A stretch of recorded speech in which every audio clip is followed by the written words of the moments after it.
দুর্গাপুজোয় ষষ্ঠীর দিন বা অষ্টমীতে বানিয়ে নিন সম্পূর্ণ নিরামিষ পদ্ধতিতে আলুর দম। নমস্কার, মধুরিন্দম ব্লগে আপনাদের স্বাগত জানাই।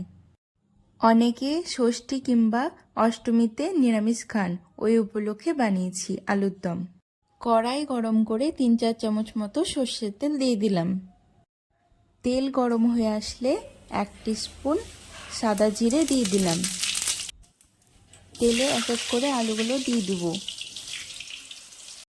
হলুদ লঙ্কা গুঁড়ো দিয়ে আলুটা ভালো করে ভেজে নেব।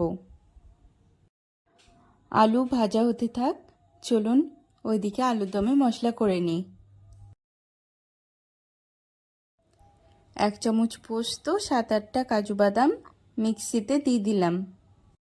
তারই সাথে 1 চামচ জিরে গুঁড়ো, 1 চামচ ধনে গুঁড়ো দিয়ে দিলাম, দিয়ে শুকনো ঘুরিয়ে নিলাম।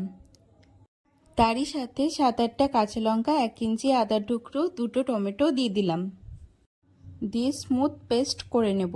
তৈরি করা পেস্ট আলুতে দিয়ে দিলাম। পরিমাণ মতন লবণ দিয়ে দিলাম, দিয়ে মশলাটা আলুর সাথে ভালো করে কষিয়ে নিতে হবে। কষানোর সময় 2টো তেজপাতা দিয়ে দিয়েছি।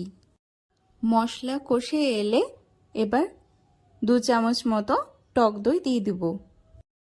লো ফ্লেম করে টক দই দেবেন, নয়তো অনেক সময় কেটে যায়।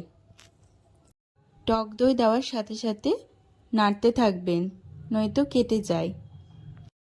মশলা ভালো করে কষিয়ে তেল ছাড়লে পরিমাণ মতন গরম জল দিয়ে দিবেন।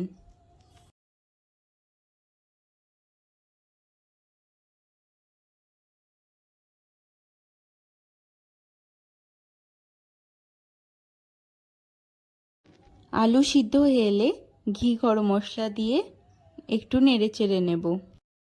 কাঁচা লঙ্কা ও ধনেপাতা দিয়ে নামিয়ে নেব। তৈরি হয়ে গেল সম্পূর্ণ নিরামিষ পদ্ধতিতে আলুর দম। বাড়িতে অতি অবশ্যই ট্রাই করুন ষষ্ঠী কিংবা অষ্টমীতে এই নিরামিষ আলুর দম। খেয়ে কমেন্টে জানান কেমন লাগলো। ভালো লাগলে সাবস্ক্রাইব করবেন, লাইক করবেন, কমেন্ট করবেন।